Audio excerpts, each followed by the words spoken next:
हम एक हैं और एक रहेंगे। एक ही रहेंगे। अस्सलाम वालेकुम नाज़रीन, डेली पाकिस्तान के साथ आपका मेजबान मतलूब ताहिर आपकी खिदमत में हाजिर है। हम एक थे, हम एक हैं और हम एक रहेंगे, ये कहा जनाब राहत फतेह अली खान साहब ने खांसी का शरबत पीने के बाद हाजी इकबाल नकीबी साहब के साथ। हाजी इकबाल नकीबी साहब जिन्होंने एक लंबा अरसा नुसरत फतेह अली खान साहब के साथ सर्व किया बतौर मैनेजर, पूरी दुनिया में गए, उनके साथ रहते थे। उनकी वफात के बाद राहत फतेह अली खान और उनमें दूरियां पैदा हो गई और एक लंबे अरसे के बाद उनकी एक बड़े खुशगवार माहौल में मुलाकात हुई। एक डायरेक्टर भी साथ हैं, गालिबन मैंने कभी उनको देखा नहीं है पहले, लेकिन जिस तरीके से वो डायरेक्ट कर रहे हैं, स्क्रिप्ट वो दे रहे हैं, अगर आपने वो वीडियो देखी हो। लोग इसको लीक वीडियो कह रहे हैं, मुझे नहीं लगता लीक वीडियो ये है।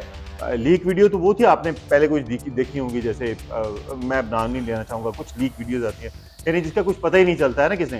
ये तो सामने पता चल रहा है कि एक आदमी वीडियो बना रहा है और पैगाम दे रहा है। खैर ये पैगाम मेरे और आपके लिए भी बहुत जरूरी है कि हाजी इकबाल नकीबी साहब से कोई भिड़े मत। हाजी इकबाल नकीबी, इससे कोई भिड़े मत, मेरी जान है। जो हाजी इकबाल नकीबी साहब से भिड़ेगा वो राहत साहब से भिड़ेगा। अब ये पता नहीं खांसी के शरबत के बाद भी याद रहने वाली चीज़ें हैं या सिर्फ उस दौरान है, इसके बारे में मैं कुछ खास कह नहीं सकता। लेकिन जो हम सबको राहत भाई ने पैगाम दिया वो पैगाम बहुत ज़रूरी है। उन्होंने कहा कि ये मेरा नुसरत फतेह अली खान, यानी इसका ये मतलब भी नहीं है कि ये नुसरत फतेह अली खान है, ये उनके मैनेजर थे, लेकिन एहतरामन उन्होंने कहा कल को आप चले जाएंगे जी हमें वही चीज़ें सुनाएं जो नुसरत साहब सुनाते हैं, तो मेरा ख्याल है कि उनको नहीं आती, चूँकि मैं मिला हूँ उनसे, उनकी आवाज़ वो वाली नहीं है। हाजी इकबाल नकीबी साहब, मेरा नुसरत फतेह अली खान, ये बात है। नुसरत फतेह अली खान साहब तो खैर नुसरत फतेह अली खान साहब थे।